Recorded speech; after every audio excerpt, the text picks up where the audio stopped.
Assalamualaikum warahmatullahi wabarakatuh. Kami dari kelompok 5, mata kuliah Sejarah Pemikiran Ekonomi Islam akan mempresentasikan hasil kerja kelompok kami, yaitu tokoh pemikir ekonomi Islam dan kondisi sosial politik Daulah Abbasiyah.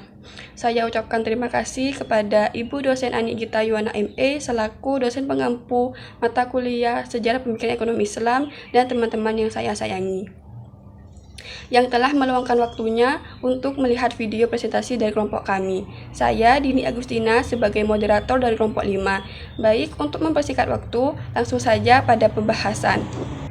Pemikiran ekonomi Islam berkembang pesat di masa Abbasiyah, dipengaruhi Al-Quran, hadis, dan ulama seperti Al-Ghazali, Ibnu Khaldun, dan Al-Makrizi.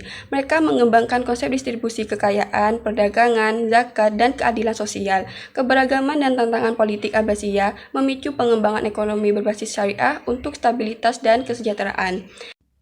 Baik, untuk materi yang pertama akan dibacakan oleh Isfina Unaiza Roya, Halimatus Sya'diyah, dan Siti Haini.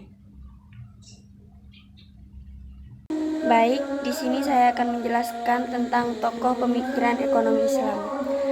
Yang pertama, Abu Yusuf.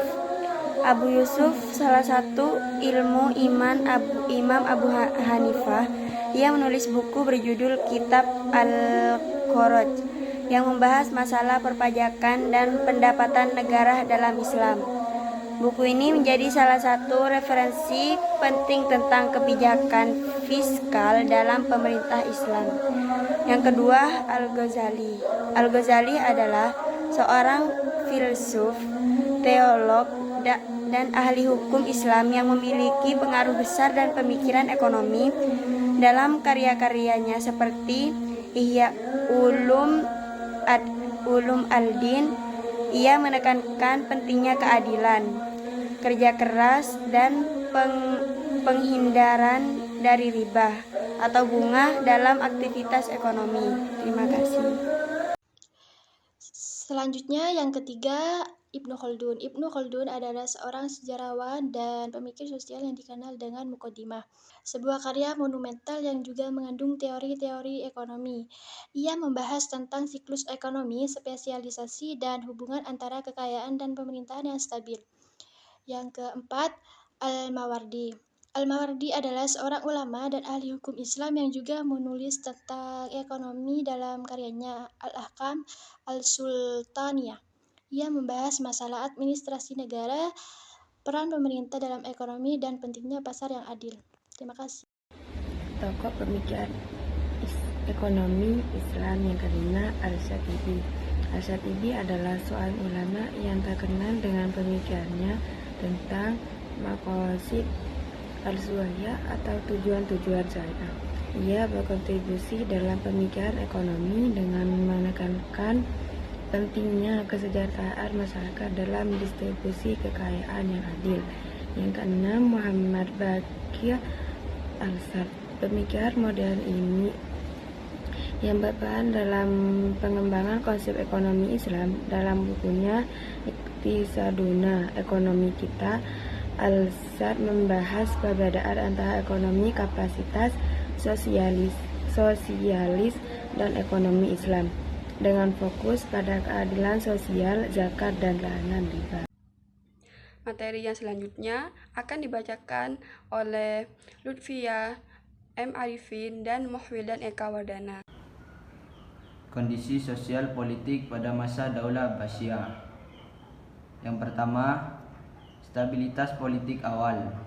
Pada masa awal kekuasaannya, Daulah Abbasiyah memusatkan pemerintahan di Baghdad yang menjadi pusat perdagangan, ilmu pengetahuan, dan kebudayaan.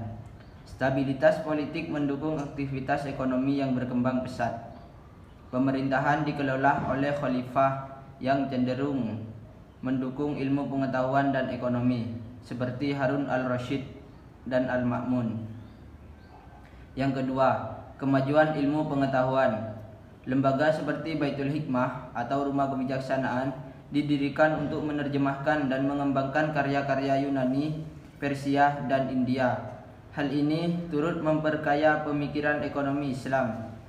Perkembangan teknologi, irigasi, dan perdagangan maritim meningkatkan meningkatkan produktivitas dan distribusi hasil bumi. Ketiga, kemakmuran ekonomi. Kota-kota seperti Baghdad, Basra, dan Kufah menjadi pusat perdagangan internasional.